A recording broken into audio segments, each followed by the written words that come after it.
The day Pei Yanheng became prime minister, my brother drugged him and lured him into my bedroom. After a night together, Pei Yanheng was publicly shamed and had no choice but to marry me. Later, the Northwest General returned victorious, bringing back Pei Yanheng's true love, Miss Gu. When she saw me appear with our son alongside Pei Yanheng, Miss Gu's eyes filled with tears. She coughed up blood and died on the spot.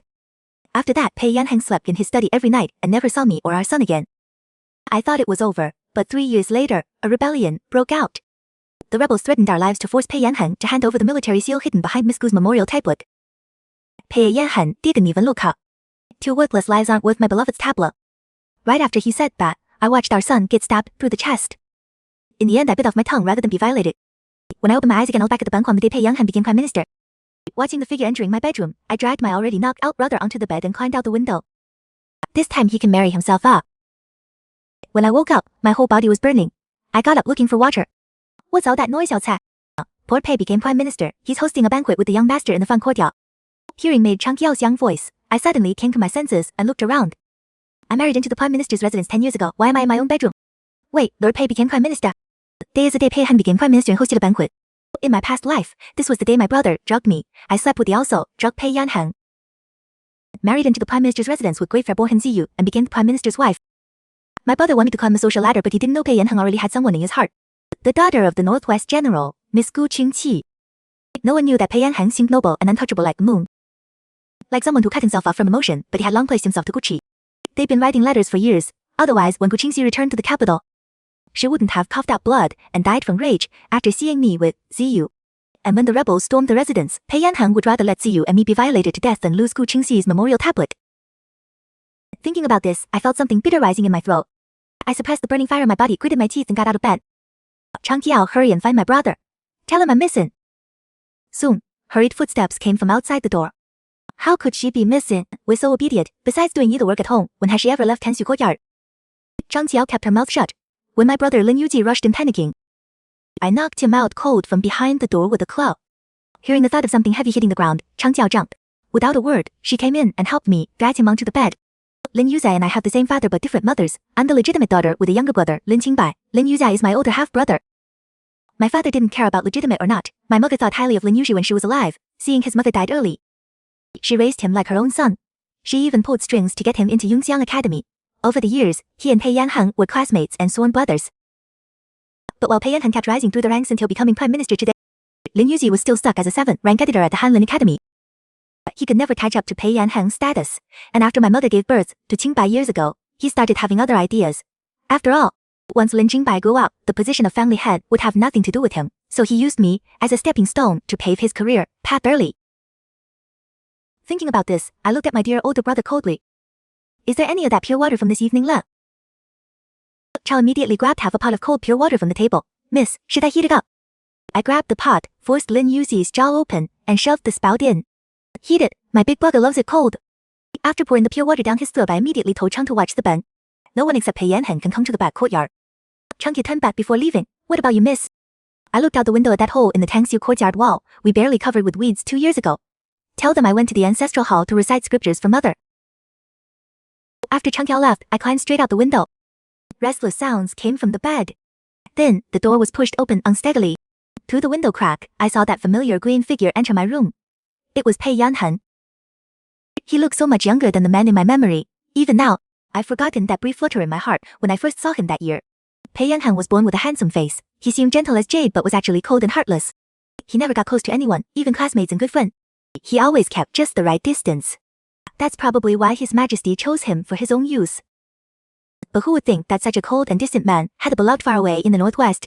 Even after marrying me, his heart never gave me even half a chance. But I was still his lawful wife. Ziyu was still his flesh and blood. He could not love me, but why was he so cruel to Ziyu? His miserable cries were still vivid in my mind. Looking at the man in the room, even though he was drugged, that old feeling was long gone. Now only a bone-deep coldness remained in my heart. Pei Yanheng, since you have someone you love, this life I'll let you have your wish. Watching the man remove his clothes and climb onto the bed, I looked away and immediately crawled out through the hole in the back courtyard. Under cover of darkness, fighting the burning desire, I made my way to the busiest brothel at the pleasure district. Clutching a money pouch, I headed straight for the second-floor rooms, planning to grab whoever I could find. But as soon as I got upstairs, I bumped into someone. This person smelled wonderful like pure blossom. Yet made my breathing quicken. I sound top quality. Before he could speak, I pressed the bulging money pouch against his chest. I pushed him back into the room and kicked the door shut behind me. The whole thing happened so smoothly that almost no one saw what happened. He stumbled backward as I pushed him, until his lower back hit the table. Only then did he look down at me. Lin Xinyu. Clinging to the man's chest, my whole body was on fire. I could barely stand, like I was melting. This money should be enough to buy you for one night. As the silver coins clattered to the floor, the man froze. When he looked down, I was already frantically undoing his belt. As his clothes fell open, pale skin appeared before my eyes. I swallowed and reached for the tie on his pants. I heard him say no from above, but I'd already lost all reason and dove down. No wonder he works at the brothel, he's really something. In a few hazy moments, the man let out a low groan, his eyes flashing with something dark. Then, he suddenly snapped out of it, grabbed the back of my neck, lifted me up, looked me up and down, and said hoarsely, "You were given such a heavy dose. Do you even know what you're doing?" I'd already lost my mind, my whole body burning unbearably. It felt like thousands of ants were gnawing at my bones. I pressed against the man's cool hand like a snake, climbed up, and bit his throat. "Are you a man or not? I'm paying you. Quit talking so much." As soon as I finished speaking, his eyes darkened. The next moment my head was grabbed and my breath was sealed. Everything spun, and I landed on the bed. The man's forceful advance made me instinctively want to struggle. But my wrists were already pinned firmly above my head, I couldn't move. It hurt. I couldn't help but let out a low moan, but he swallowed the sound again. Too intense, completely different from Pei Yanheng's perfunctory routine. The man's kiss was scorching and lingering, as if he wanted to devour all my reason. My consciousness gradually blurred, I could only cling tightly to the man's shoulders. When I opened my eyes again, he was already gone. They say brothel men are heartless, true enough, took the money, did the job, and left without staying a moment longer. I didn't have time to worry about him, my whole body felt like it was falling apart. To get back quickly, I forced myself up, and lit a lamp in the room. Luckily this place kept grooming supplies for clients. I fixed my hair and makeup in the bronze mirror. Looking at my body, I found that guy was smart. He didn't leave a single mark on the surface. But when I sat down, my thighs immediately shot with pain. Looking down, they were already covered in bruises. I cursed under my breath but had no time to think about it. I straightened my clothes and immediately left the room. It was still dark. On the way back, I only saw the night watchman and no one else. I went straight through the alley and crawled back through the hole behind Tangxiu courtyard. The quiet courtyard was so silent even the insects would. The door was still closed, they were still inside. I calmly went out through the courtyard gate, while the servants by the gatehouse were still sleeping. I slipped into the ancestral hall, found a cushion, and dozed off kneeling. I woke up to the sound of the door being kicked open. So Miss Lin spent the night unharmed. I froze, immediately wiped my drool, and turned around. Pei Yanheng stood at the door with a dark expression, holding Chang Qiao by the collar. His face looked like a devil from hell. Watching Chang Qiao frantically giving me signals, I knew that this night went exactly as I'd planned. It worked. Looking at this man who was my husband for 10 years in my past life, his expression was exactly the same as after our night together back then. Even though I wasn't there that night, was he still going to pin this on me? Am I some kind of sucker? I clenched my fists and looked out calmly. "Lord Pei, what do you mean by that?" Yang is currently in high favor. A few days ago was made Prime Minister and given the noble title. His Majesty even personally guided him a The residence is still under construction, so Lin Yuji eagerly invited him over. Yanheng is famous for being an upright official. He wouldn't have another residence in the capital. That said, staying at an inn or renting a small courtyard temporarily wouldn't have been difficult for him. He wanted to refuse, but he remembered their classmate brotherhood. After Lin Yuji's repeated invitations, he moved into the Lin residence temporarily. Yanheng who became Prime Minister, but it was Lin Yuji who threw the banquet for him. Making arrangements, pouring drinks, acting like a lapdog, anyone with eyes could see what he was after. Could someone as sharp as Pei Yanheng not see it? Too bad his well-laid plans blew up in his own face. Right now he's probably still in my bed crying and covering his butt. Thinking about this I sneered inwardly. On the surface I still looked at Pei Yanheng with neither arrogance nor civility. "Lord Pei, if there's nothing else, please leave. I still need to recite scriptures for Mother. What happened today is done. From now on, he and I have nothing to do with each other." I didn't bother looking at him. I turned and knelt down again, working my prayer beads. But a few moments later, I heard slow footsteps behind me. Feeling him approach, I frowned. Then the man suddenly grabbed both my shoulders. The next second, his breath fell on my ear. He caught sight of the red marks inside my collar. His eyes paused instantly and narrowed. Did Miss Lin truly recite scriptures here all night without leaving? I gasped, quickly veered my collar and broke away from him, backing up several steps. Lord Pei shows some respect. This is my family's ancestral hall, not the court where Prime Minister Pei abuses his power and curries favor. My father may only be 4th rank and not as powerful as Lord Pei, but that doesn't mean you can bully us like this. Hearing my loud rebuke, Pei Yanheng froze. He stared at me for a long time before finally pulling back his hand. He adjusted his sleeves with his fingertips, a trace of mockery in his eyes. Abusing power and currying favor, so that's how Miss Lin sees me. In my past life, Pei Yanheng played power games and used the empire as a bargaining chip. I only learned about his dealings with Northwest General Gu Yuanchen after marrying into the Pei family. The so-called triumphant return to the capital was just a deal with the kittens, but the kittens went back on their word. Later, they used the double-cross scheme and destroyed Gu Yuancheng, and fought all the way to the but him, even in death he was still protecting a memorial tablet. What else? Does Lord Pei think everyone should be like my brother, running around doing your bidding all day? Or does the Lord think I, Lin Shanyu, should be like everyone else? And worship Lord Pai too? The man's lashes fluttered and he let out a soft laugh. Don't think I don't know what you and your brother are up to. That pure water last night you drank it too, didn't you? My heart sank. He knew about the drugging. But he knew the pure water was drugged, yet in my past life he still went along with it. Something dawned on me, and I suddenly looked up at Pei Yanheng. For a moment I couldn't figure him out anymore. Though Pei Yanheng came from humble beginnings, he had extraordinary talent. In just a few years he rose to the highest rank, and he had such good looks. Countless young ladies in the capital fell for him, matchmakers nearly broke down his door. In my past life, I was fooled by that face too. Though that night was forced, who could meet a man like that, and not be moved? But no one knew that only when Gu Qingxi was mentioned would a trace of tenderness flash in those cold eyes, like hidden currents beneath an iceberg. But this tenderness was invisible to others. It took me 10 years to see it clearly. I answered calmly, so what if I drank it, Lord Pei? I stayed in the ancestral hall all night, didn't go anywhere. If there's nothing else, please leave quickly. But Pei Yanheng looked at me and nodded. Fine, since you spent the night in the ancestral hall, I can only have spent the night in the ancestral hall too. Watching Pei Yanheng pull over a cushion and sit down nearby too, I was shocked. There's no one guarding the ancestral hall now. Whatever happens, no one will know.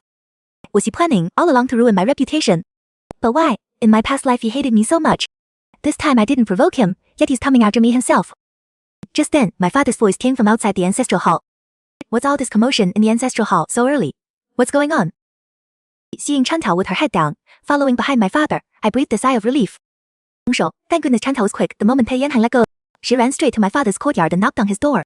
Seeing my father arrive, Pei Yanheng paused. His gaze shifted between me and Chantao, then he smiled, stood up, and bowed to my father.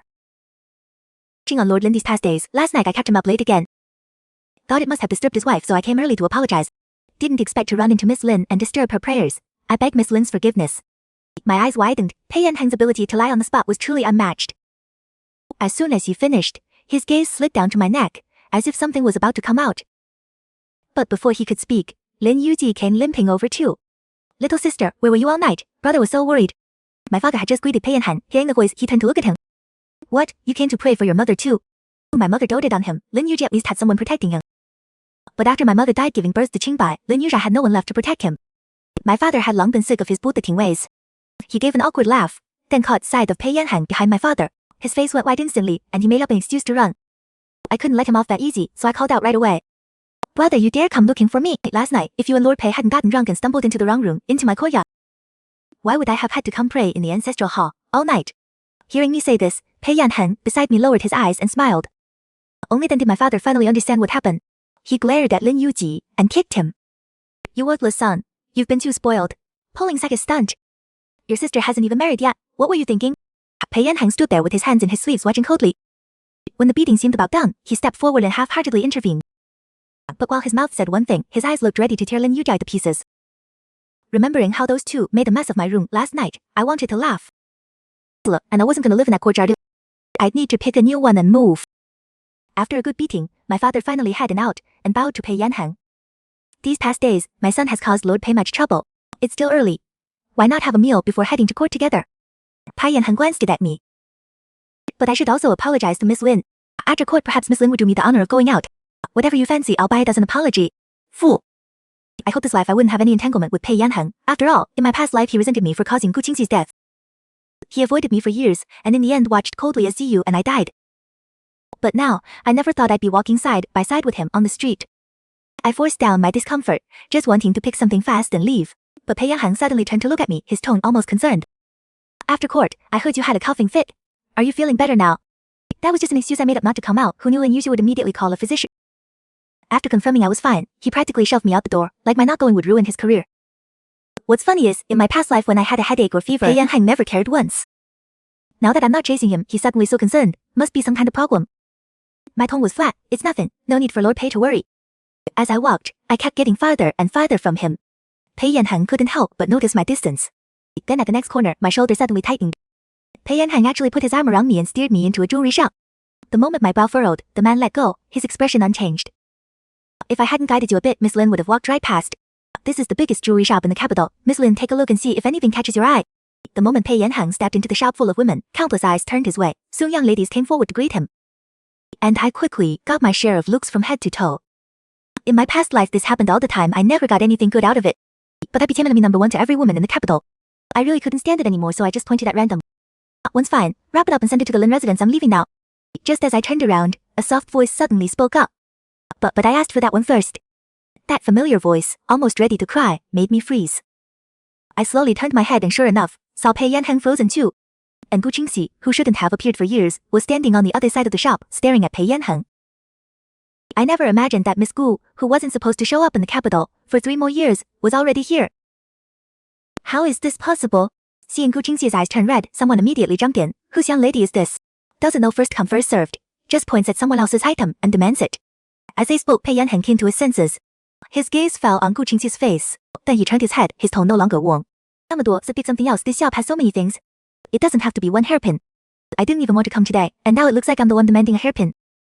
In my past life I gave in everywhere, now if I give in again, Pei Yanheng will think I'm a pushover. I was too tired to pretend anymore, so I looked up and asked sharply if Lord Pei hadn't gotten drunk in the middle of the night and made a scene in my courtyard with my brother, and insisted on apologizing to me. I wouldn't have made this trip, so how am I demanding a hairpin?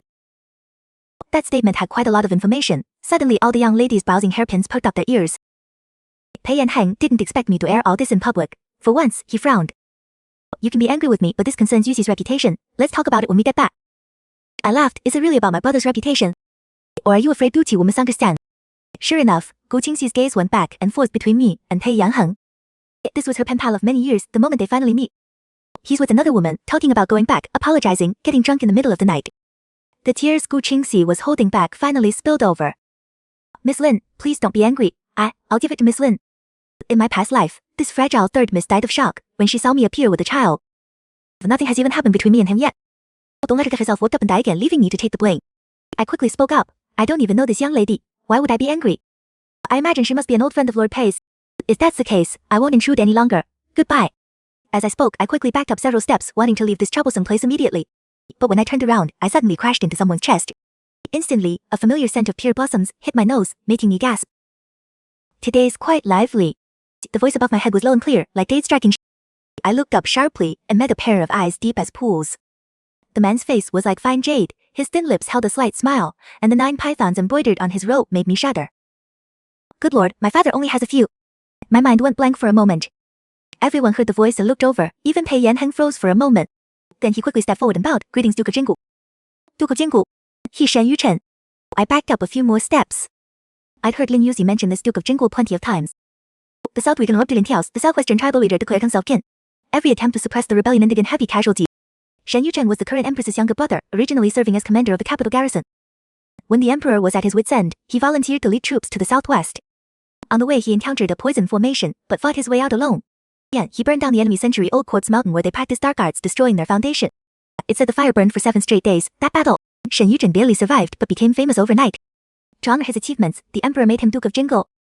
But unlike the generals everyone knew, Shen Yuchen's decisive ruthlessness wasn't limited to the battlefield. He acted decisively with fierce methods. No one at court dared cross him lightly. I remember in my past life, he and Pei Yanheng clashed at court over the northwest Qianpei. They'd reached the point of open hostility. And I caught a glimpse of him from afar once. I hadn't seen his face clearly then. I just remembered to stay as far from him as possible, or Ziyu and I would both suffer. But now, I never imagined he was the male escort from that night. But there were no lamps lit in the room that night. In the pitch dark, he might not recognize me. Thinking this, I lowered my head and shrank to the side like a quail, just hoping they'd finish their pleasantries and leave quickly. The Duke is always busy with official business. Why are you still in court robes today, out shopping? General Gu's family was summoned back to the capital. I was ordered to escort them. Thought I'd bring them to see the sights of the capital. After all, they'll be living here from now on. It's good to get familiar early. His voice was low and clear, tinged with amusement. Sure enough, Pei Yanheng's expression shifted. The Northwest General's family was summoned back to the capital by the emperor. When did this happen? How did he not know? Just as he was about to ask, Shen Yuchen changed the subject and looked down at me. But I didn't expect such coincidence to run into Lord Pai and this young lady. My heart trembled. The overwhelming scent of pure blossoms seemed ready to drown me. I finally couldn't hold out and bowed. Ling Xiangyu greets the Duke of Jinggu. 5.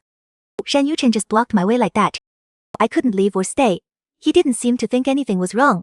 He just stood there and chatted with Pei Yanheng from across the way. I hear these past days, Lord Pei's residence has been under renovation, so you've been staying at the Lin residence.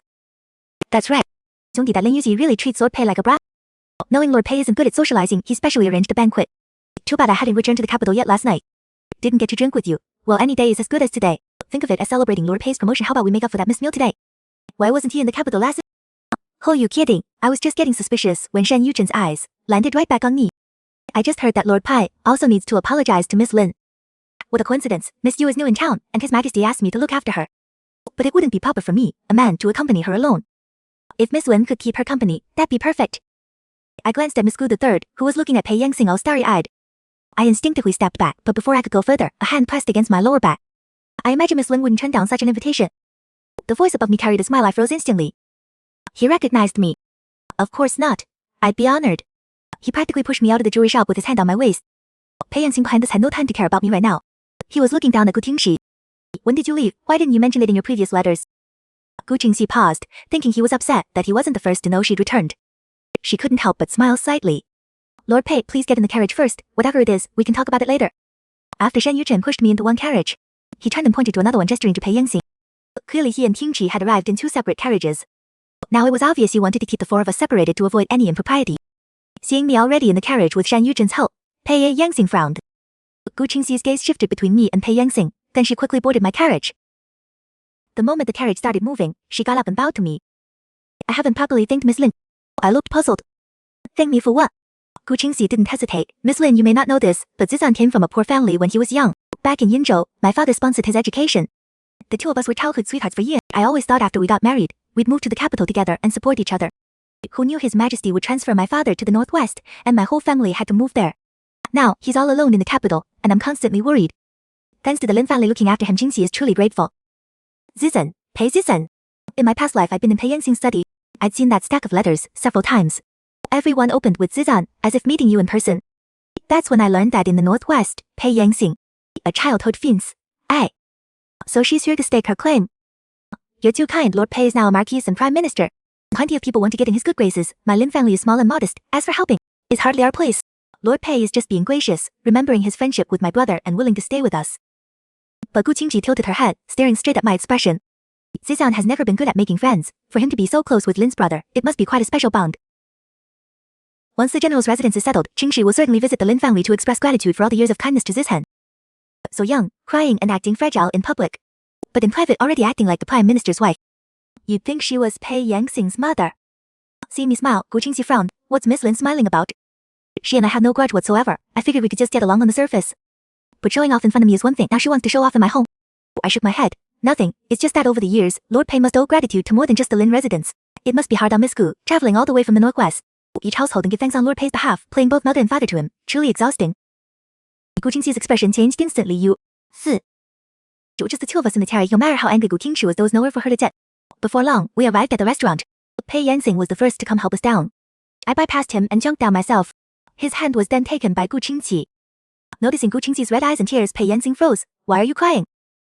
Gu Qingxi wiped away her tears. It's my fault. I said something wrong and upset Miss Lin. Sure enough, with that tearful look, Pei Yanheng immediately turned to look at me. If you're angry, take it out on me. Why make things hard for her? In the past, I would have argued back. But now, I really can't be bothered with him. Someone I don't even want to deal with. Who cares what he thinks of me? I acted like I didn't hear him, turned around, walked past the carriage, and followed Shan Yuchen into the restaurant. I just wanted to eat and go home. Although Shan Yuchen decided on a whim, he booked a table at Yingshui Residence, the hardest restaurant in the capital to get into. I figured we'd be lucky to get any table, but when we arrived, the entire top floor of Yingshui Residence had been cleared out. It's ironic really. In my past life as the Prime Minister's wife I had almost no privileges. Pei Yanheng even specifically warned me not to flaunt my status as the Prime Minister's wife. When Ziyu had a birthday and wanted to Yingshui Residence months those he servants had to make reservations half a month in advance, not to mention we were from the Prime Minister's residence. Never had this kind of treatment. Being imperial family really is nice. No need to be careful like ordinary officials, worried about being impeached. By the waterside pavilion, the lake view stretched out before us. Facing Pei Yanheng and Gu Qingxi, I stuck to out of sight, out of mind. I just tapped my head down, thinking of the few grains of rice in my bowl. This meal was awkward for everyone. Gu Qingxi kept serving Pei Yanheng, while Pei Yanheng looked relaxed. But his questions were all directed at Shan Yuchen, asking why His Majesty suddenly summoned the Gu family back to the capital. Shan Yuchen raised his wine cup to his lips. He didn't hide anything at all, answering quite frankly. It's nothing major. Old Lady Gu isn't in good health. The northwest is harsh and barren, no place to recuperate. His Majesty remembered the Gu family's years guarding the northwest, so he granted them a residence in the capital. He can have a comfortable retirement and the imperial physicians can check on her regularly. Since the old lady came, naturally the family's women all came back to take care of her. That's how I got this assignment. Gu Qingxi nodded it with a smile. The Duke is right. I'm just benefiting from my grandmother's situation since grandmother isn't well. I came back with her so I could help look after her. I couldn't help but glance at her. In the remote northwest, Gu Yuanshan commands 100,000 troops. He could easily be the next Southwestern rebellion. Does she really think her family being summoned back is His Majesty's grace? But in my past life, Gu Qingxi didn't return until 3 years after I married into the Prime Minister's residence. And she coughed up blood and died the moment she saw me. How could I remember wrong? If dragging Lin Yuxian to bed had changed things, it shouldn't have caused such a major shift. Besides, based on arrival time, the Gu women just arrived today. Which means they left the northwest at least a month ago. Setting these changes aside, what's more troubling now is that Pei Yanheng isn't acting right either. He's been watching me from the start like he's fixated on me. Even though he didn't sleep with me that night, he seems determined to pin it on me. What's his angle? Did he marry me back then because he valued my father's abilities? But my father's just a fourth-rank censor. What use could he be to him, stealing memorials? Lost in thought, Shen Yuchen suddenly spoke. His Majesty mentioned that Miss Gu the Third and Lord Pai both grew up in Yongzhou. At those words, Pei Yanheng, who'd been calm, paused with his chopsticks. Yiga, Tingxi looked bashful, her eyes sweeping over me before she said softly, speaking of that. When we were little, Zisan and I were betrothed. We even had the same tutor. Later Zisan came to the capital for the exams. I followed my father on his transfer to the northwest. It's been 7 or 8 years now. Hearing her say Zisan over and over, I smiled. Indeed, my older brother always says that back at the academy, a letter from the northwest arrived every month. Miss Gu and Lord Pei maintaining this bond for so many years truly is inviolable. The more complicated Pei Yanheng's gaze toward me became. Shen Yuchen looked surprised. If that's the case, why didn't Lord Pei mention it sooner? If His Majesty knew he'd inadvertently brought together a match, that'd be wonderful news. When does Lord Pei plan to hold the wedding feast? I nodded repeatedly. Such joyous news, His Majesty would surely issue an imperial wedding decree himself. If you ask me, Lord Pei, why not wait until the Prime Minister's essence is finished? And combine the housewarming with the wedding, double happiness. After I spoke, the table fell silent. After a long moment, Pei Yanheng looked up at me. Miss Lin seems awfully invested in my business with Miss Gu. I smiled sincerely, although Lord Pei and I have only met a few times. Since you're my older brother's good friend, I'm naturally happy about your good fortune. I just wonder if, on your wedding day, Shen you might get an invitation for a celebratory drink. Only met a few times, indeed. Pei Yanheng's knuckles widened around his cup. He let out a mocking laugh, then downed it in one gulp. Naturally, 7. Throughout the meal, Pei Yanheng steered Gu Qingxi to talk about the Northwest, or local customs and culture. He was actually getting a full picture of the Northwest military situation over recent years. Shenjun kept his eyes down with a smile time, looking like he was listening, but his fingers toying with his wine cup gave away his wandering thoughts. When Gu Qingxi kept talking nonstop, moving from Northwest military affairs to old Yongzhou stories, Pei Yanheng finally stood up first. It's getting late. I've imposed on the Duke long enough. I'll escort Miss Gu back. That'll be one task off your plate, Duke. Seeing Shen Yuchen nod with a smile, Gu Qingxi immediately stood up too. Zisan, since I'm back in the capital, you don't need to trouble the Lin siblings anymore. Why not stay at the general's residence? I nodded. If he'd leave, that'd be great. But Pei Yanheng refused, since the old lady needs to rest. Having me as a guest would be inconvenient. At the Lin residence, I can discuss politics with Lord Lin, and Yuji can help look after things.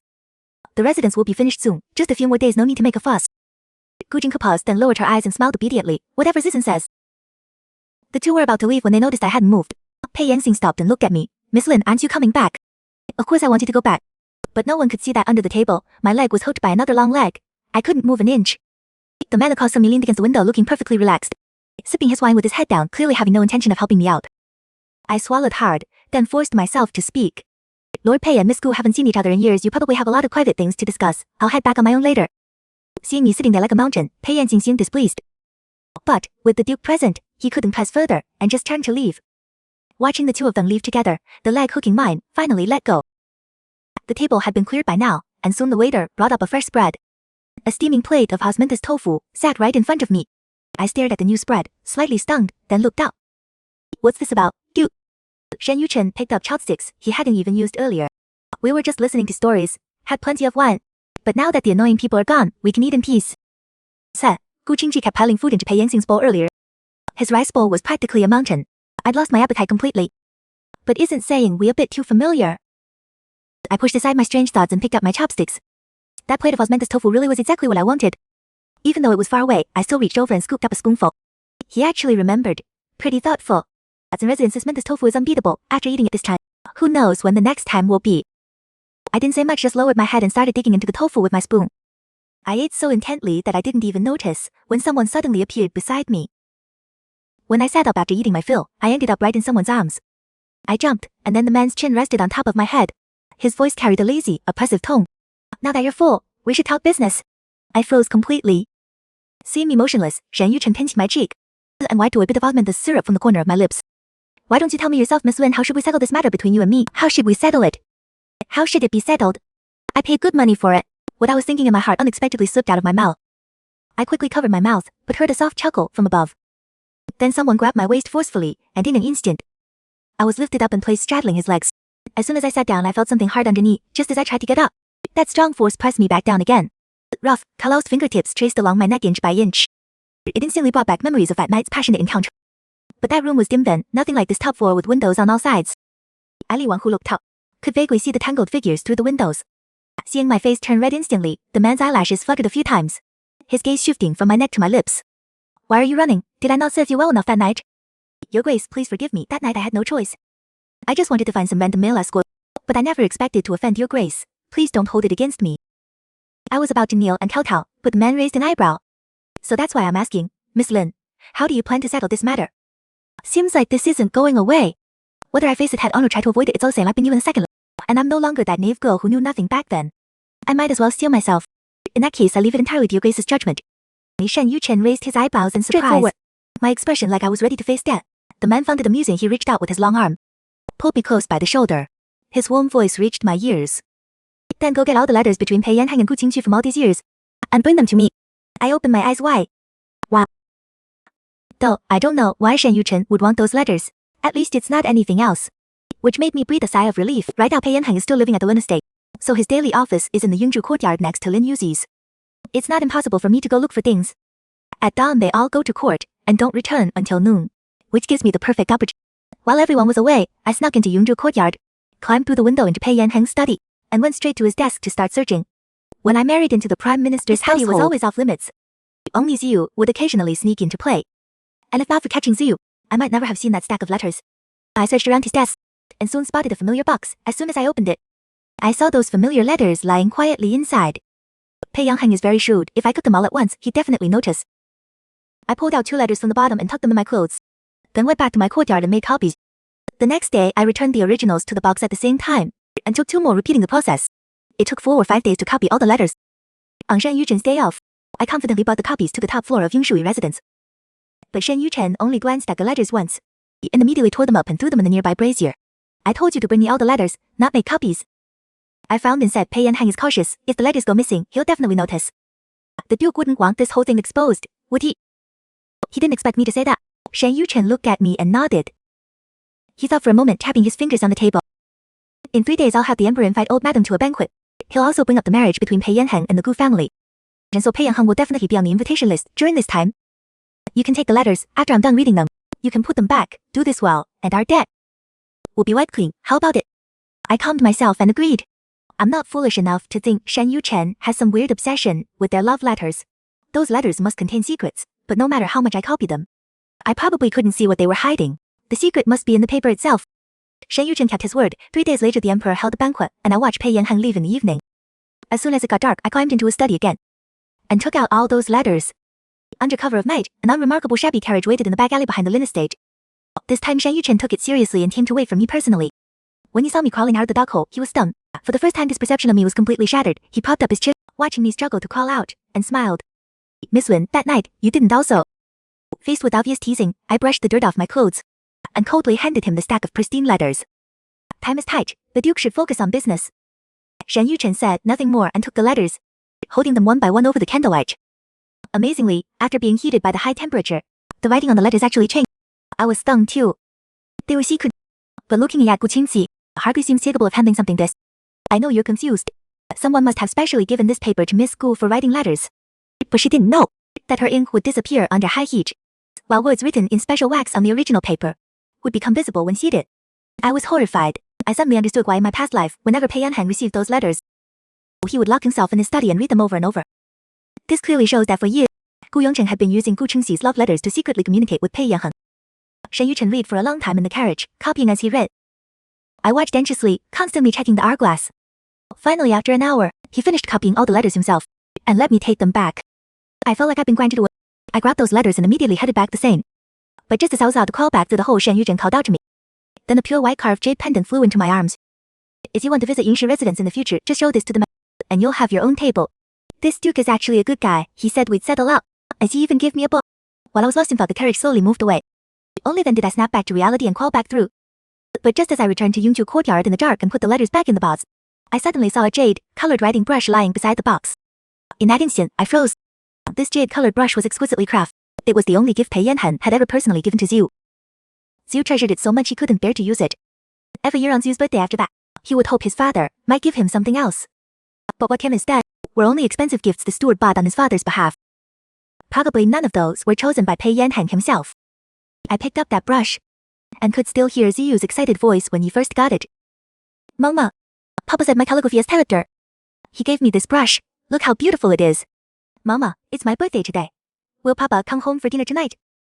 Mama, look, Papa's birthday is coming up. I wrote a new congratulatory character. Will Papa like it? The repeated calls of Mama echoed in my ears and my heart filled with bitterness. But before I could grip it firmly, someone suddenly grabbed my wrist. The jade brush fell from the table and broke in two with a snap. I looked up suddenly and met a pair of cold, piercing eyes. What are you looking for? His face was almost touching mine, and the heavy smell of alcohol hit me. Suddenly I felt my shoulder pressed down and my waist tightened. Pei Yanheng was holding my waist and pressing me firmly against the couch. Outside the window, bamboo shadows swayed in the moonlight. Pei Yanheng's eyes had lost their usual clarity. He looked at me with a drunken voice. Today the emperor arranged my marriage to Gu Jingxi at the banquet. Are you satisfied now? What are you talking about, Lord Pei? Miss Gu is your true love. Haven't you gotten what you wanted? His lips curved into a smile as he pinned down my struggling legs with his knee. A hint of madness in his eyes. What I wanted? How do you know this is what I wanted? Lord Pei is drunk. I pushed him away with no expression, but he gripped my hand tightly. Am I drunk? This is my courtyard, isn't it? I gritted my teeth. This is the Linen stage. Just as the man leaned down, my knee shot up. 但是, he immediately let go in pain. I'll call. After I left, the drunk man behind me stared at the ceiling with red eyes for a long time. Then suddenly let out a bitter laugh. Yes, this is the Linen stage. Pei Yanheng turned his head, and his gaze fell on the broken brush on the floor. Suddenly a familiar scene flashed through his mind. Outside the spring-filled study, a gentlewoman was chasing a child who had run into the courtyard. Like catching a little chicken, she scooped up a jade-like little bundle. Though caught, the bundle smiled and waved at him excitedly, holding up a piece of paper in his small hand. You wrote the 1,000-chapter classic. The woman seemed unaware someone was in the study when she looked up in surprise. Her bright eyes met his directly. Ripples stirred in his heart. Almost instinctively, he picked up the jade brush from his desk and walked toward the mother and child. Every time you woke from midnight dreams, remember what that little one looked like. But when he came back to his senses, spring was gone. Pei Yanheng looked up. The thick night had already blocked out the moonlight, and he could no longer find a trace of brightness. After running out of Pei Yanheng's courtyard, I didn't go back to my own courtyard but crawled out through the hole, straight to Yunshi residence. Seeing the jade pendant in my hand, the manager didn't hesitate to escort me to the top floor. This was my first time sitting on the third floor of Yunshui residence at night, looking down at the night view of the entire capital. Tofu and poked at it with a small spoon for age, without taking a single bite. After a while, I heard footsteps on the stairs. Shen Yuchen had already left after getting the letters. I don't know if he finished his business or just happened to pass by. He sat across from me drinking tea. I sat there with my head down, continuing to poke at the tofu. We sat in silence for a long time. After a while, seeing me mash the tofu to pieces without eating a single piece, he poured me a cup of tea and glanced at my red, swollen eyes. You just stole some letters. Why are you in such a state? Pei Yanheng found out. Found out what? Pei Yanheng was completely drunk. Please forget everything when he wakes up tomorrow. Seeing me shake my head without speaking, the man seemed to understand. He reached out and grabbed my plate. Then start taking it out on the tofu. If you won't eat it, give it to me. Seeing him reach for it, I snapped back to reality and protected it. Then started spooning it into my mouth. It's such good food. I only brought Ziyu here to try once in my past life. The sweet fragrance of candied osmanthus lingered on my tongue. I seemed to see Ziyu sitting across from me again. That round, jade-like little face always covered with sugar. Always reaching over for me to wipe it clean. But now, eating his favorite osmanthus tofu again, every bite felt like swallowing a knife. I never resented those wasted years with Pei Yanheng, or the fact that maybe he never loved me at all. Those 10 years with Pei Yanheng left so few memories, but I had so much more time with Ziyu. From his first wobbly steps to running into my arms calling mama, I remember every year of Ziyu's life. But today, when I saw that jade brush on Pei Yanheng's desk again, I suddenly realized, my Ziyu will never come back. As tears dropped into my bowl, my heart ached terribly. If Shen Yuchen hadn't revealed those secret measures in the ledgers this time, I might have been kept in the dark forever. How laughable, 10 years of marriage, and I never truly saw into his heart. I thought losing to his precious moonlight was bad enough. But I never imagined that what he was protecting all along. His final chip in the fight for the throne. Victory means ruling the world. Defeat means death. Compared to the supreme power he pursued all his life, what did any of us mean to him?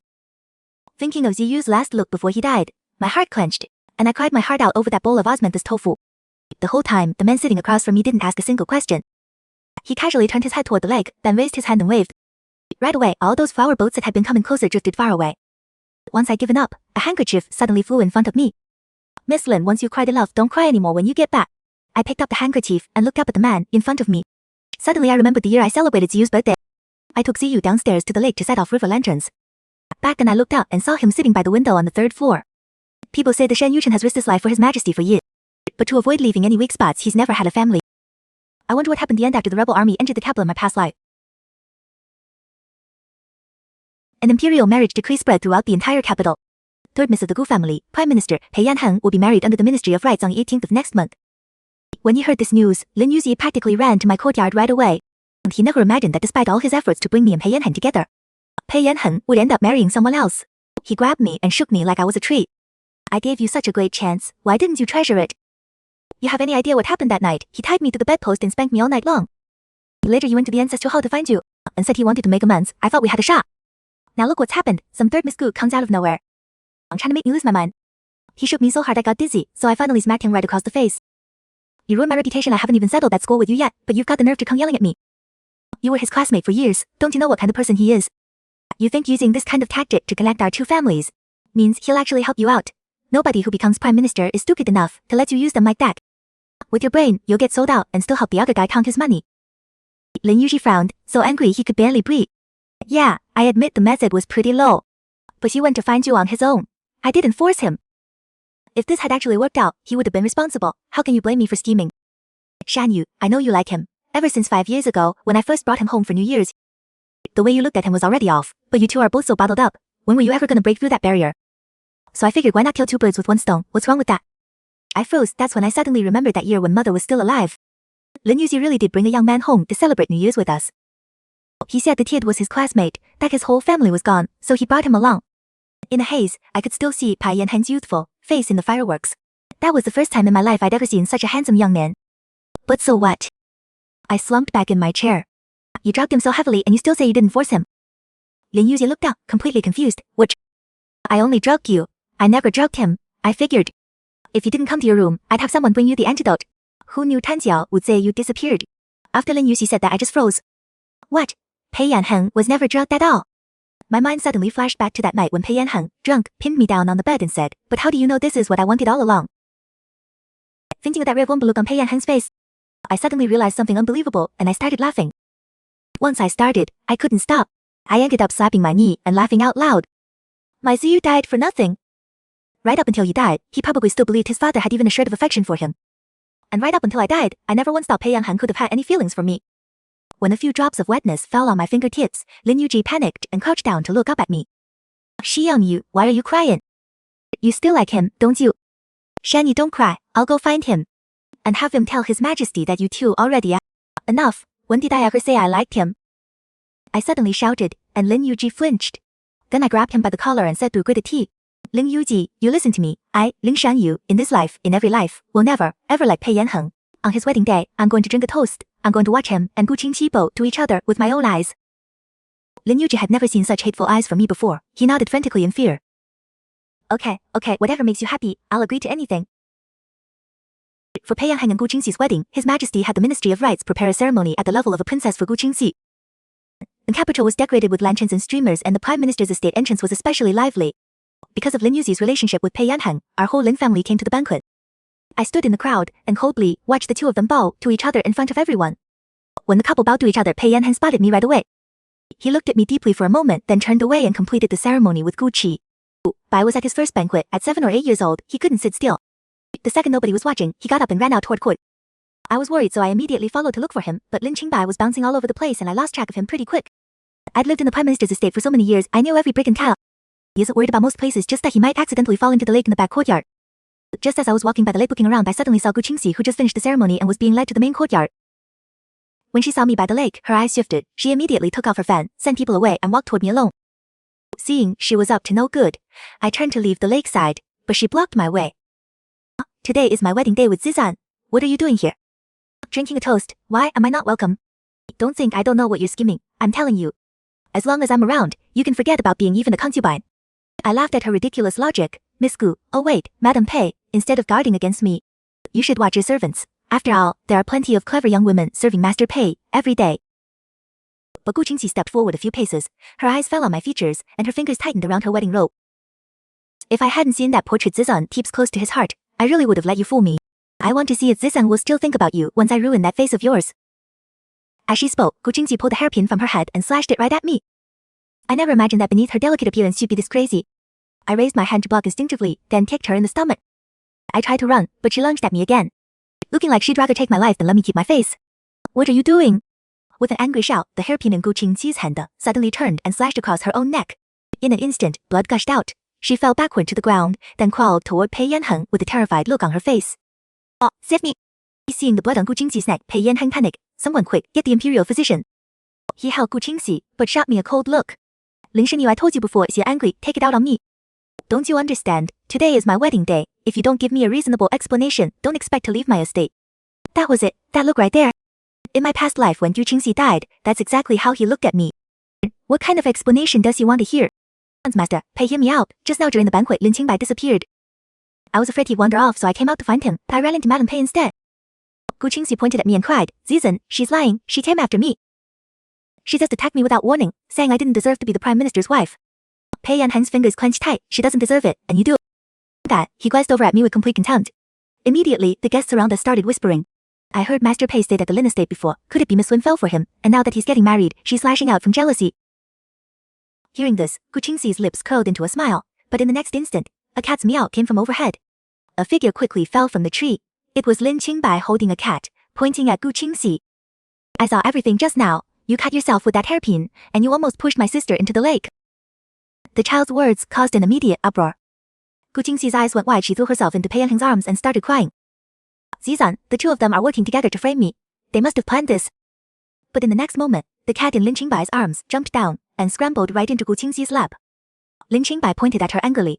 Hey, so it's your cat. Your servant told me to come here to find it. Now I'm returning it to you, and instead of thanking me, you try to hurt my sister and say we're ganging up on you. What kind of logic is that? The cat was still trembling, but Gu Qingxi threw it away hard. Then she covered her bloody neck and lifted her tear-filled eyes. Miss Lin is so calculating. To put on this show, you'd even drag a child into it to lie. Xianhen basically understood now. He looked at me with a cold smile. Ling Shanyu, so this is your explanation. You had your little brother hold the cat and wait here for my wife. I looked at Pei Yanheng and realized this habit of jumping to conclusions was awfully familiar. Before I could say anything, the tree suddenly moved again. And another person jumped down. The man was 9 feet tall with a slender build. If you don't believe a kid, surely you can believe me. Everyone froze. Duke Jing, what were you doing up in the tree? Shen Yuchen picked up Lin Qingbai by the collar. Go on, tell them yourself. Yeah, Lin Qingbai hunched his shoulders. Just now at the banquet, a servant asked if I'd seen a cat and asked me to help look for it. I followed it here, but the cat jumped up the tree, so I climbed up too. But I went too high and couldn't get down. Lucky thing I ran into this guy. Shen Yuchen gave him a smack on the butt. Call me big brother.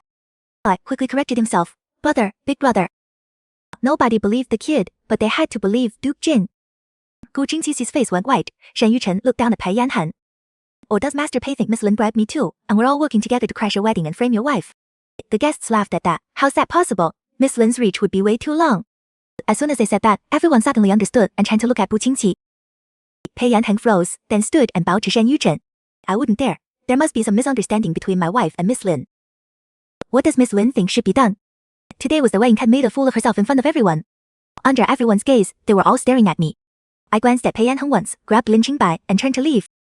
Master Pei says it's a misunderstanding, so let's just call it that. So, yes, from now on take a detour when you pass by the Pei estate. Otherwise, if you get caught again, there won't be any kind big brother to vouch for you.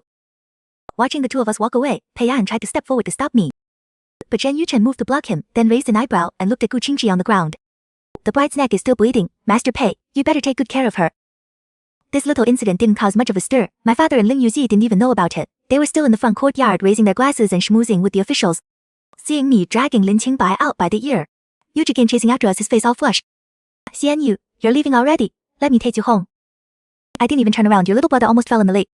Go ahead and drink yourself all the way to first-rank chancellor so the Lin family can have some glory. When I said that, Lin Yuzi's cheerful expression changed. He quickly chased after me. When heard Lin Qingbai crying and burying his face in his chest, he finally understood how serious things had gotten in the back courtyard. Lin Yudi called for a carriage and took us both home. The whole way back he was silent, but he still couldn't figure it out. Pei Yanheng had been his classmate for years. He naturally knew what kind of person he was. It definitely wasn't intentional on his part that Miss Gu must set up some kind of trap. Thinking about this, Lin Yuji let out a sigh.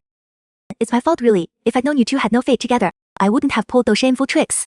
Miss Gu must have caught onto something. She's holding a grudge against you now. Just stay away from each other from now on. I gave him a sideways look. You willing to stay away from Pei Yanheng? Lin Yi glared, looking totally ticked off. He teamed up with someone else to bully my sister. Why the heck would I keep hanging out with him? After Pei Yanheng ministered his residence, Lin Yuzi really didn't go looking for him again. Even when Pei Yanheng sent invitations, Lin Yuzi never went once. Guess he had some backbone after all. Once I drifted apart from Pei Yanheng, my days got a lot more comfortable and carefree. Put in in the cold water and came down with a fever. After sleeping it off, he woke up constantly asking for osmanthus tofu from Cloudwater Pavilion. Last time I was frustrated, I took him there to eat. Now he bugs me about it every single day. But he's still teething, can't have too many sweets. Seeing the little red dumpling in the blanket, looking all listless, I had no choice but to go to Cloudwater Pavilion myself and get him some takeout. Just like a manager invited me upstairs without waiting in line. Before I'd taken a few steps, a group of people at the entrance blocked my way. Looking up, wouldn't you know it, enemies on a narrow road, I ran into Gu Qingxi and her servants again. Just 1 month had passed, and Gu Qingxi had already transformed from that shy girl I first met into an imposing prime minister's wife. She had 6 or 7 attendants with her alone. She pointed at me. Didn't you say the private rooms by the window were booked 2 months out? Why does she get a seat the moment she shows up? If I remember right, she was just here once last month, wasn't she? The manager was about to explain, sweating bullets, but I stopped. Forget it. Give my room to Madame Pai. Just get me a regular table downstairs. But in an instant, Gu Qingxi's voice turned mocking. Yes. It was my reservation in the first place, not something you can just casually give away. Gu Qingxi's aggressive attitude now was nothing like when she first arrived and nervously asked me about my relationship with Pei Yanheng. Madam, the Prime Minister will be off duty soon. What do you think? Hearing this, Gu Qingxi finally glanced at me, then turned and walked proudly upstairs. After the group went upstairs, the manager bowed to me. I wouldn't dare slight Miss Lin.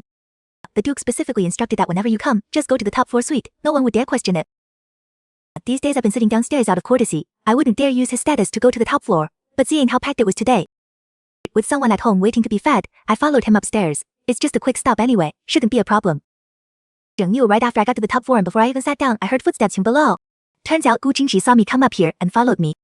I frowned. I already gave you the window seat. Why are you still following me? She looked around the whole top floor, then at the view outside my window. How can a private room compare to this top floor? Last time I only sat here once with Duke Jing, but I didn't realize no one ever uses it up here. But the manager cleared the upstairs wasn't for guests. Yet here you are sitting, isn't that obviously the mine to us? Just then a server came running up, wiping his sweat. Madam, your status really doesn't allow you here. This place is reserved for. I'm the Prime Minister's wife. My grandmother was granted a first-rank title by the Emperor himself. My father is the Northwest General. In all of the capital, is there any place my status doesn't allow? I sat to the side counting on my fingers. I remember my father once said that our dynasty's Duke title is a real nobility rank, no comparison at all. Chen is the Emperor's brother-in-law, now commanding military power, and a key minister under the Emperor. His status is naturally different. Otherwise, why would Pei Yanheng be so respectful when meeting Shan Yuchen? But I can't eat someone's food and then act all high and mighty about it. After all, the one with the noble status is Duke Jing. I'm just mooching off him. Seeing the server couldn't handle it and was about to go get the manager, I didn't want to trouble him anymore, so I got up to leave. But just as I stood up, I happened to see Pei Yanheng getting off his carriage downstairs. Haven't seen him in days. Pei Yanheng's whole aura had become much more restrained and profound, very much like when he dominated the court in my past life. When Pei Yanheng looked up, he saw me too. I coldly looked away, about to turn and leave. But the moment I turned my head, that flashy figure behind me suddenly fell out the window beside me. Madam, something's wrong. Lin Xiang, you pushed Madam off. Watching Gu Qingxi fall from the window into the lake, I was shocked. Without thinking, I jumped out after her. Now the maids upstairs screaming were the ones scared stiff. Harming the wife of a first-rank official? That's no joke. You could really go to jail. From Gu Qingxi's aggressive attitude just now, I knew she was up to something. Sure enough, it's this falling into the lake routine.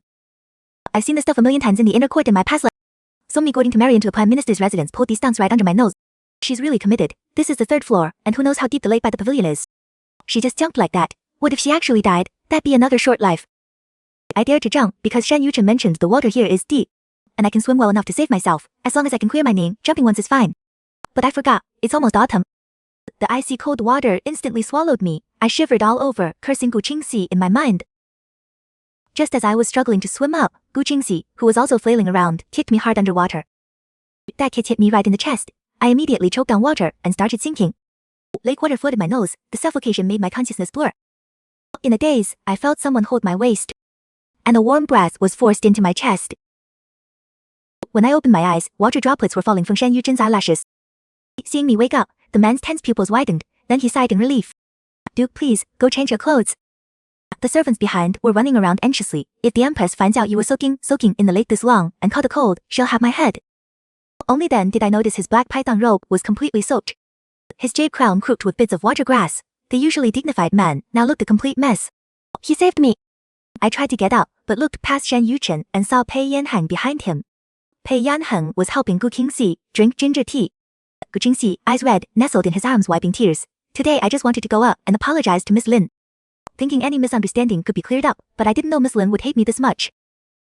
As she spoke, Shan Yuchen suddenly grabbed a cloak from a servant and wrapped me up tight, then lifted me in his arms. Taking you home first. I nodded quietly, not daring to say much.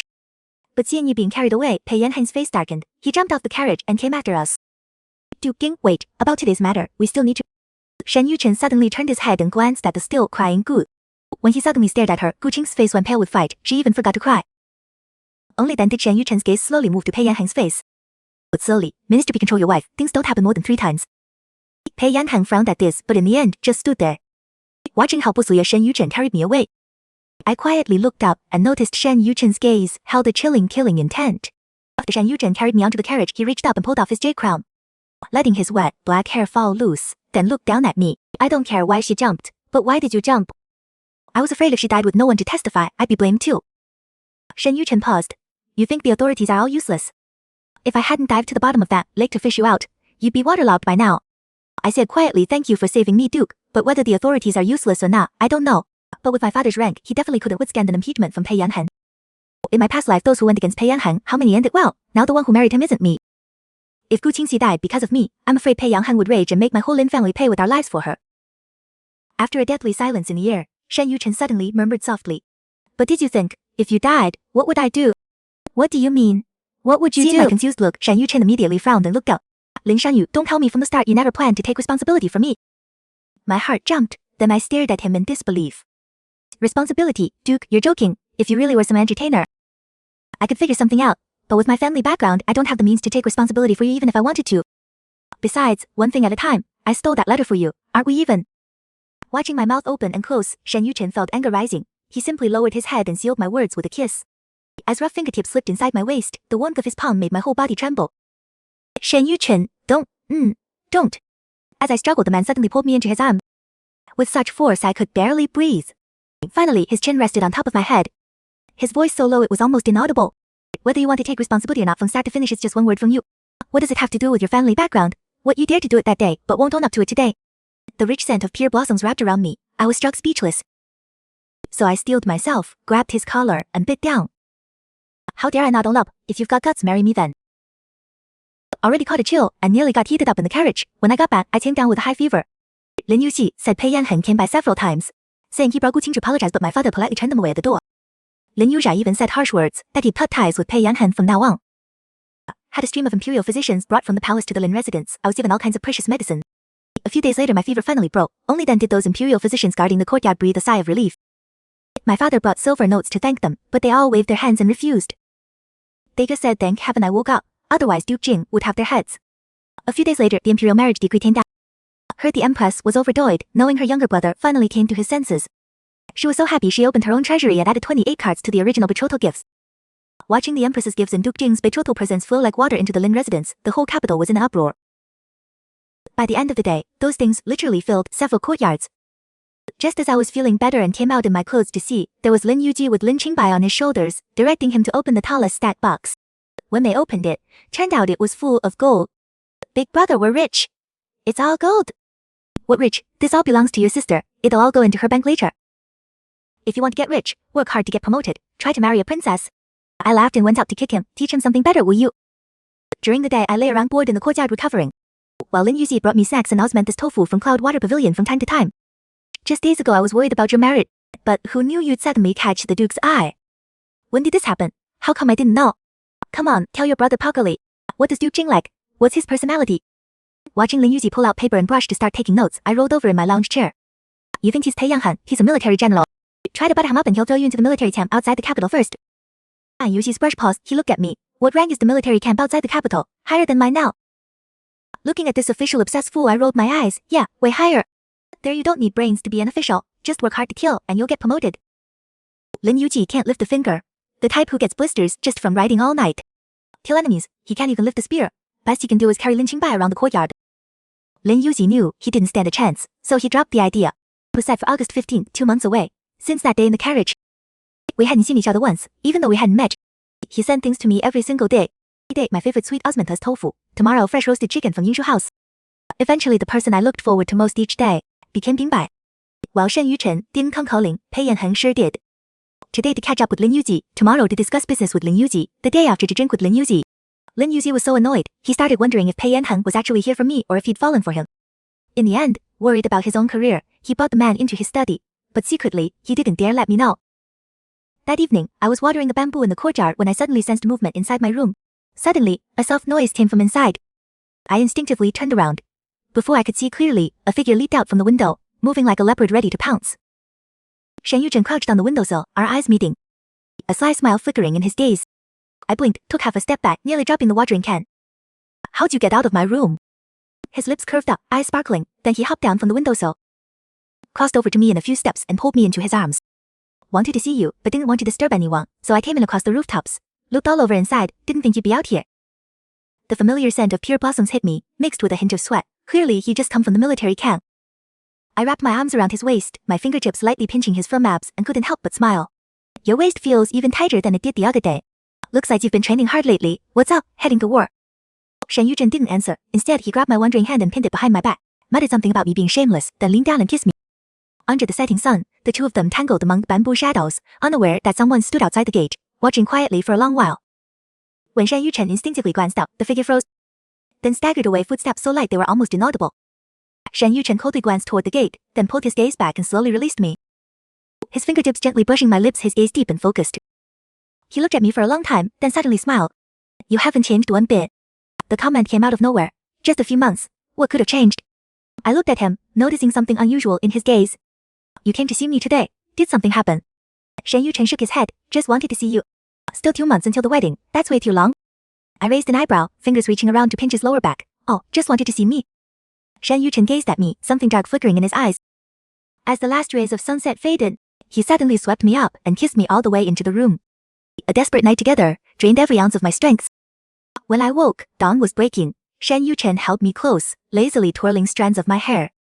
When he saw I was awake, he leaned down and kissed the tip of my nose, almost wistful. The camp's been mobilizing the last few days. We leave today.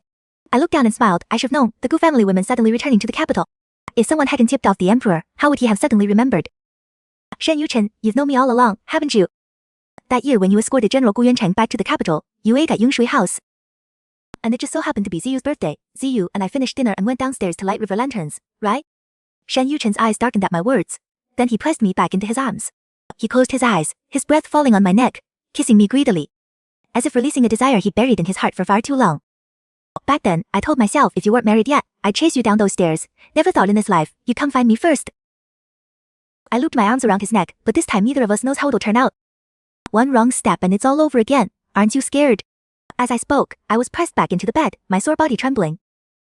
Shen Yuchen kissed my back, his eyes dark and intense. I'm only scared that next time, you won't remember to come find me. The Northwestern Army suffered heavy casualties on the front lines, whether to send reinforcements. The ministers in court couldn't agree, but Shen Yuchen didn't care. He just broke camp and marched north on his own. The emperor slapped his throne, figuring since it's done, he just issued the decree.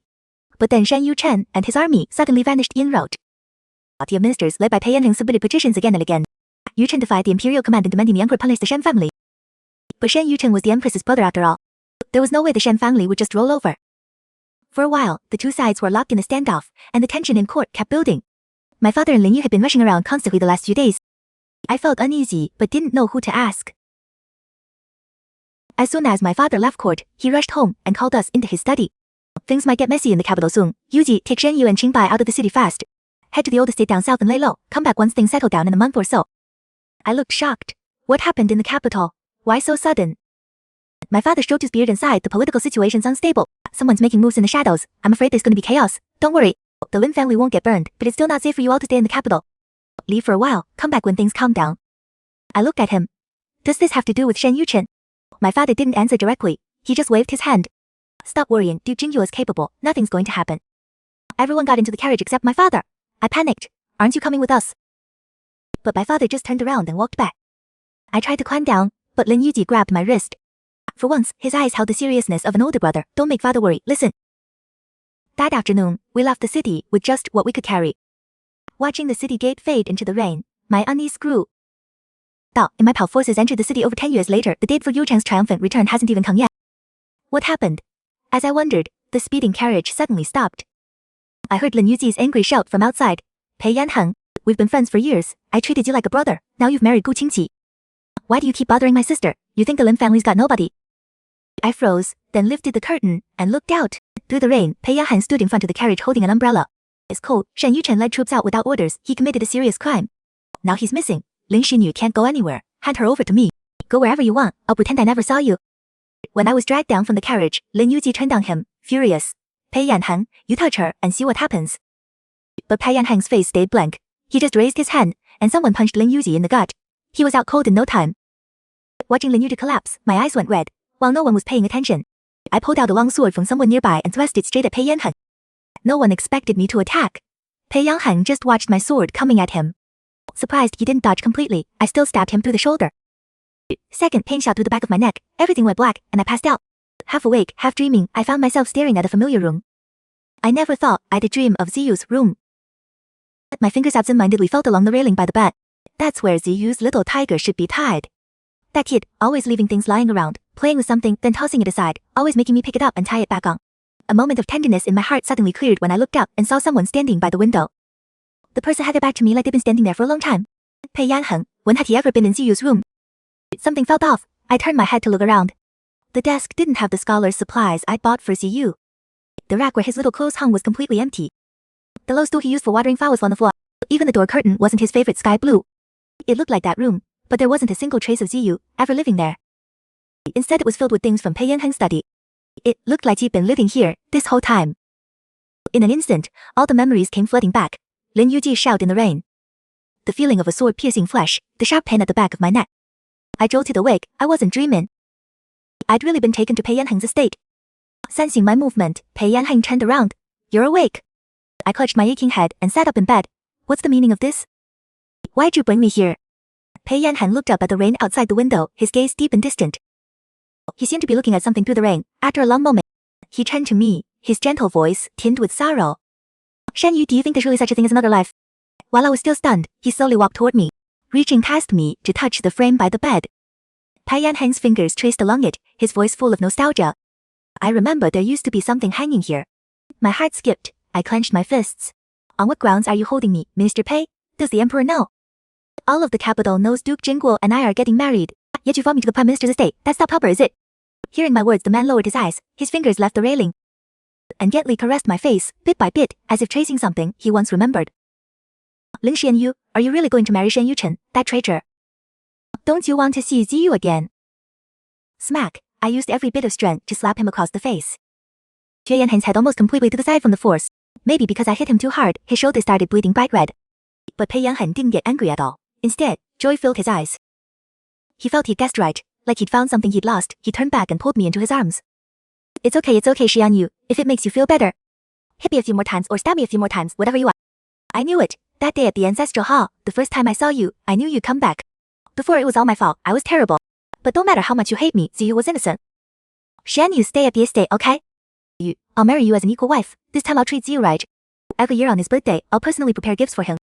I'll teach him to read and write, take him to fly kites in the west suburb. I'll go horseback riding. I won't let him be neglected ever again. Everything Pei Yanheng said was what I desperately wanted my whole past life. But no matter how emotional he sounded now, I only felt disgusted. I pushed him away and laughed coldly. Minister Pei Xiangyu doesn't understand the word you're saying. I was just angry you insulted my fiancé without reason. My hand moved too fast, that's all. Pei Yanheng froze, then stared straight into my eyes. You're trying to see some different emotion in them. You're still lying to me. If you didn't know, why were you in my study that night? You really think I was drunk? Something cold pressed into my palm. I looked down and saw the jade handled brush, glued back together, placed in my hand. He held my neck, his head resting on my shoulder, his voice softer. Xianyu, I'm begging you, let's bring Ziyu into this world, okay? I turned my head away. Minister Pei, please behave yourself. I'm already carrying Duke Jingguo's child. Where would I get you a Ziyu? Pei Yanheng looked up in disbelief, then yanked hard. When his eyes landed on the red marks below my collarbone, it was like he'd been burned, his heart twisted in pain. So that day you went to find him. Shen Yuchen. Pei Yanheng's eyes turned red, his hands gripping my shoulders like he'd gone mad. When I didn't answer, he laughed. So what? The Khitans ambushed him on the road. Shen Yuchen is as good as dead. 17. I know Pei Yanheng was reborn too, but he's completely different from who he was in my past life. In my past life, he was a master strategist. Nothing in the world seemed to be a weakness for him. But now, he's become so obsessed. That young man from years ago, admired by everyone in the capital, is long gone. I've been locked in the estate for days. Except for someone bringing meals, I can't step outside at all. Every night, Pei Yanheng ignores my resistance and forces me to share a bed with him. Nothing like this happened in my past life, but now he insists on holding me to fall asleep. It's utterly disgusting. That day I casually said I was carrying his child. The imperial physician quickly exposed my lie. When the physician said I was weak, but not pregnant, Pei Yanheng had never smiled so brightly. After that, he brought children's toys every day, decorating the entire room. I counted the days, 3 days left until my wedding with Shen Yuchen. But when the day came, there was still no news from him. After that, I sat by the window staring at the patch of sky above the courtyard. In my past I lived here for over 10 years and never felt suffocated. Now, trapped for just a few days, every day feels like a year. The last night of peace in the capital was shattered by a sharp scream. As rebel troops broke through the city gates, the streets filled with sounds of slaughter. I listened to the chaos outside in panic, looking at Pei Yanheng in disbelief. The Kitans had actually entered the capital early. Don't panic, let me go see what's happening. Pei Yanheng remained seated at the table, finishing a portrait of me. Then he picked up a box and got up to leave. By then, the estate gates had been broken. Gu Jingqi was the first one dragged out. She screamed at the top of her lungs, Shen Yuchen's fiancée is in the estate. Spare my life and I'll help you find her. Shen Yuchen loves her more than life. If you capture her, he'll have no choice but to come out. After she shouted this, Pei Yanheng quickly appeared with me, before everyone. Pei Yanheng surveyed the rebel troops, then pulled the tiger tally from the box and held it high. General Gu, I hold the tiger tally, the Northwestern Gu army hear my command. After this shout, the Khitan soldiers looked at each other, then burst into laughter. The secret message was true after all. Does Lord Pei really think the troops that entered the capital are the Gu army disguised as Khitans? Pei Yanheng's face changed. How is that possible? In my past life, clearly. The leader sneered. Gu Ensheng is cunning. He negotiated peace with us in private, planning to use us to eliminate the Imperial Guard while he seized the throne. What a brilliant move you played. But you didn't know we already received secret orders. The Gu army is probably all tied up in the wastelands of the Northwest right now. Inside the capital now, it's all my real Khitan army. Ha ha. At these words, Pei Yanheng's face turned deathly pale. He staggered back 2 steps, the tiger tally falling from his hand. How is this possible? No one could have known in advance. General Gu and I already... Suddenly realizing something, Pei Yanheng whipped around to look at me. Seeing this, Gu Ji pointed at me and shouted, Zizhang. This wench must know something. Otherwise, why would Shen Yuchen keep coming to rescue her? You want to know where Shen Yuchen is? She's Ling Xiangyu. Go grab her now. But the next second, Pei Yanheng drew his sword and slit Gu Qingxi's throat. Gu Qingxi froze in place. As blood spurted out, she looked at Pei Yanheng in disbelief, unable to say a word before collapsing in a pool of blood. Then Pei Yanheng, gripping his blood-stained sword, stood in front of me. Don't worry, this time, no one can take you away. Under my cold gaze, Pei Yanheng looked up at the Khitan leader. Even if you take the capital and capture the emperor, my kingdom spans thousands of miles with troops stationed everywhere. If you take the palace, that's all you'll take. When troops from across the land converge, you'll still die without a burial. The man laughed. What? Lord Pei still wants to make conditions. Pei Yanheng stood before me, his voice cold and low. You want to swallow our kingdom whole, aren't you afraid you'll choke? I suggest instead installing a new emperor here with no power base. On the surface, peace between our kingdoms. But in reality, you Khitans control our dynasty. Isn't that easier than fighting for every city? As soon as he finished, a mocking laugh came from outside the gate. The next second, someone grabbed my waist and pulled me dozens of feet away from Pei Yanheng. Looking up, it was Shen Yuchen, whom I hadn't seen in days. From within the Tang army, a figure in bright yellow dragon robes slowly emerged. Soon all the Khitan soldiers surrounding the courtyard knelt before that person. Pei Yanheng was shocked to see Shen Yuchen, then stared at the person entering the estate, frozen in place. Your Majesty, Pei Yanheng was thunderstruck. He suddenly looked around, only to realize that aside from Gu Jingqi, whom he just killed, no one else in the courtyard was harmed. Those Khitans were all imposters. Pei Yanheng, you truly disappoint me. At the emperor's side, Pei Yanheng staggered to his knees, his face white as paper. Aping. Pei Yanheng stared at the ground. Suddenly he laughed. So this was all a trap you set. How ridiculous that I fell for it without knowing. I actually thought you'd left the capital with your troops. Looking at Pei Yanheng, the emperor could only sigh. He vaguely remembered when this young man won top honors in all 3 exams, rising from a lowly 7th to his current position through his own promotion. Back then, Pei Yanheng was incorruptible, devoted to country and people with noble bearing. Who could have imagined such dark ambition hidden behind those clear, gentle eyes? Perhaps the day he first stepped into the Golden Hall, he already coveted the dragon throne. Pei Yanheng, I treated you well, yet you conspired with Gu Ensheng to commit treason. If Shen Yuchen hadn't detected it early and set up this trap, the capital would be drowning in blood today. Pei Yanheng sunk on the ground, his eyes swept over Shen Yuchen. His voice filled with killing intent. Shen Yuchen, you knew all along. Shen Yuchen stood beside the emperor, his expression calm. You thought your plan was perfect, but from the moment you conspired with Gu Yuancheng, it was already in my sight. Quite impressive, actually. Using Gu Qingqi, you corresponded with Gu Yuancheng for years without anyone noticing. When you realized the Gu family was recalled to the capital, you moved up your timeline, but you miscalculated one thing. I never left the capital, and after Gu Qingxi married into your estate, every letter she sent for you was already replaced. To this day, General Gu is probably still waiting in the northwest for your message, not knowing his own daughter died by your hand. Listening to him, Pei Yanheng looked at Gu Qingxi's lifeless body beside him. His fingers dug into the dirt, knuckles white from the force, but finally he just lowered his head in mockery. I thought this time I'd have the advantage, but I never expected the Duke of Jingyuo to be one step ahead. The emperor didn't want to hear more and waved his hand. Guards, take Pei Yanheng to the imperial prison. Several guards immediately stepped forward and grabbed Pei Yanheng. He didn't resist, but suddenly looked up, his gaze dark as he stared at me. Lin Shenyu, I'll wait for you. If not in this life, I'll find you first in the next. He laughed wildly as the guards dragged him away. The courtyard fell silent, only Gu Qingxi's corpse lying in the blood, a jarring sight. The emperor then looked at Shen Yuchen. Today we owe you everything. If you hadn't brought the empress to plead desperately, setting up this trap ahead of time, I might not have seen through Pei Yanheng and Gu Yuancheng's conspiracy. Shen Yuchen bowed slightly, his tone respectful yet detached. Your Majesty is too kind. I only did my duty.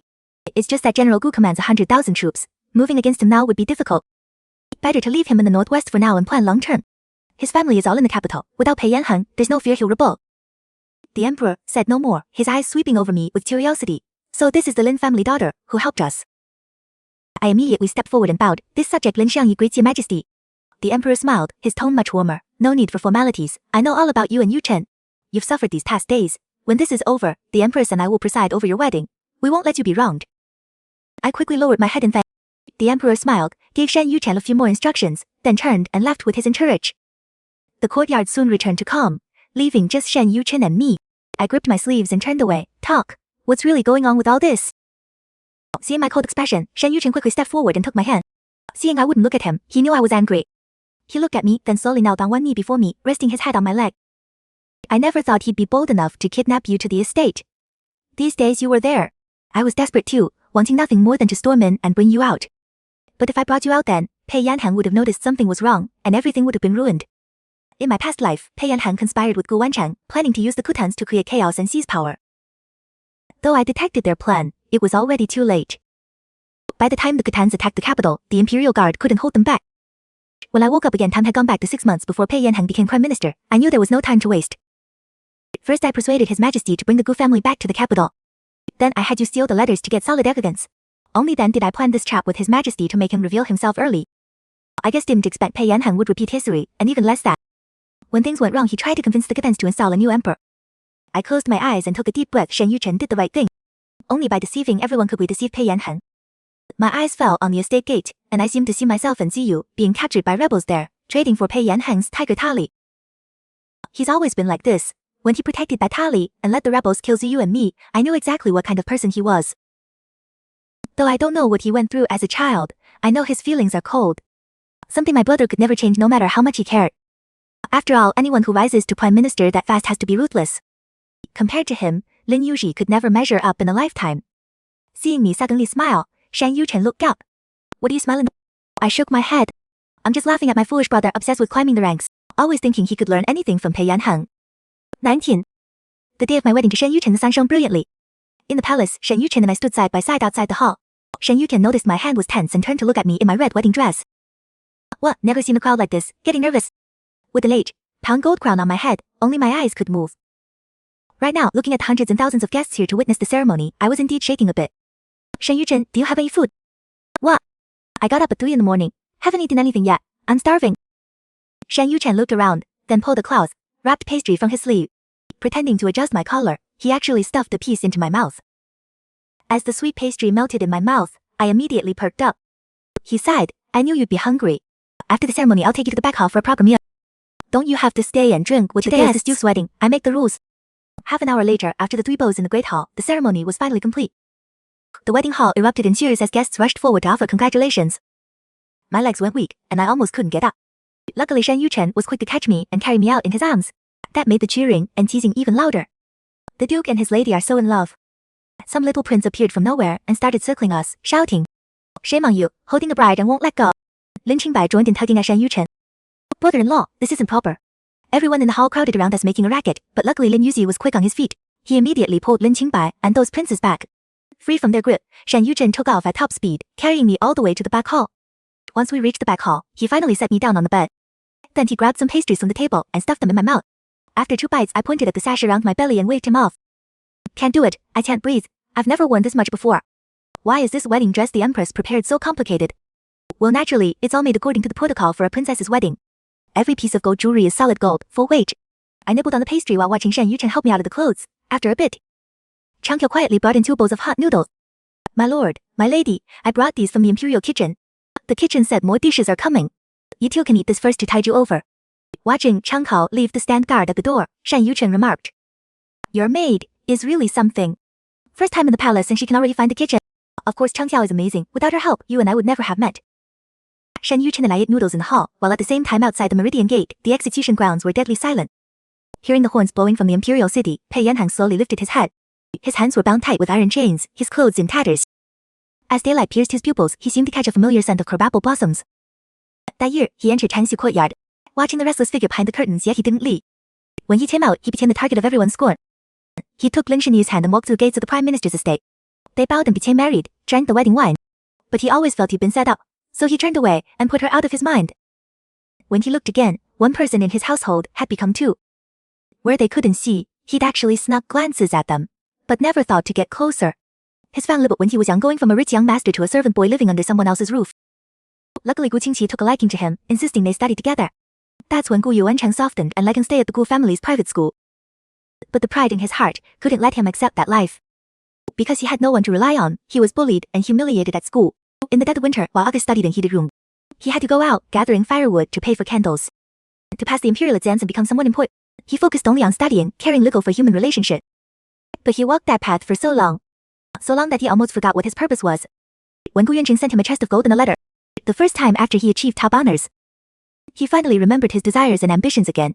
When the emperor valued his integrity and fearlessness, he stared at the dragon throne in the great hall, suddenly feeling some things might not be out of reach. So even when he saw Lin Shanyu and Pei Siyu dragged away by rebel soldiers, his instinct was to clutch the tablet with the tiger tally embedded in it and refuse to let go. He said 2 worthless lives aren't worth trading for my beloved tablet. But he regretted it the moment he spoke. He clearly saw the utter despair in her eyes. He thought the rebels would find them unimportant and spare them.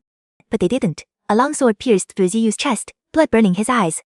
Lin Shanyu was no longer her usual gentle self, she cursed. Like a madwoman, struggling to pull Ziyu up. But soon Lin Shanyu was dragged out too. The piercing, miserable screams only lasted a moment. Soon, a few contemptuous voices from Kunman came from outside the courtyard. "The hour has come, execute him." His thoughts snapped back. Just as Pei Yanheng was pushed down, he heard a crisp sound. The jade-colored wolf hairbrush that had been glued together many tiled from his chest. Before he could take another look, the executioner carelessly crushed it underfoot. His gaze fell on the shattered jade brush. Pei Yanheng's eyes finally showed a trace of blood red. Hearing the drums and gongs from the distant imperial city, he smiled bitterly. How ridiculous that he was already steeped in sin, yet kept begging her to turn back. That she didn't kill him herself was already mercy. How could she turn back for another look? So bone-deep pain wasn't from a blade. But finally seeing clearly after 20 years, how he'd taken moonlight with his own hands and ground into blood and frost across the ground. The noise from the banquet in the front hall of the palace washed like a tide over the vermilion palace walls of the back hall. Shan Yuchen and I had our own little feast in the hall, from roast duck all the way to lotus seed pastries, having a great time. But then a mournful bird cry startled me. I jolted, dropped my food, got up, and ran outside the hall. I stared at countless black crows circling above the south gate in the distance, standing there stunned for a while. Song Shan Yuchen followed me out. Following my gaze, his eyes darkened. I stared blankly. You think in his next life, he'll still wait for me relentlessly? I was pulled into someone's embrace. What are you afraid of? If he waits for you, you think I won't? But next time, let me be the one to find you. After all, that dog hole at your place was way too filthy. Seeing I wouldn't smile, Shan Yuchen cupped my face and made me look up at him. In the twilight, Shan Yuchen's deep gaze was like tempered fire, burning my eyes with tears. Remember this, if anyone should be afraid, it's him afraid of us. Afraid we'll stay together too long. So much so that you won't even need the next life, you'll have forgotten what he looks like, right? The man's voice was gentle, but every word landed on my heart. I nodded hard, then caught sight of the scar on his wrist, and quickly grabbed his hand. When did you get hurt? Shan Yuchen made a sound and raised his hand to look. When else? That day you fell in the water. God scraped down the rocks pulling you out. Really strange. I led troops into battle and never got a mark on my sleeve. But diving in to save you left me with a scar, so tell me how are you gonna make it up to me? I already gave you my cell, what else can I give? His chin rested on top of my head, his low voice vibrating against my eardrum. Xianyu, do you remember that year by the lake when you were sighting river lanterns with that little one? You said you feared being alone most. Now river lanterns come in pairs, stairs get climbed in even numbers, even plums get pickled 2 by 2. Lin Xiangyu, you can never shake me off again. Hearing those words, my thoughts suddenly flew back to that year below Yunshui residence when I first looked up and saw him. Back then Ziyu was by my side, saying from now on, year after year, he'd set river lanterns with me, so mother would never be alone. But I never imagined Shen Yuchen on the 3rd floor remembered it all. In an instant, all those frantic, burning, sleepless years suddenly became blurred lamplight from a past life. Under the lamplight, that precious boy who'd grown into a young man was smiling and waving at me. But in the blink of an eye, he turned and vanished into the crowd, gone. Feeling my tears streaming down, Shen Yuchen stood there in the vermilion corridor, holding me tight, his voice soft. Don't be afraid, Xianyu. From now on, you just count our years together. This life I'll be with you, year after year until our hair turns white.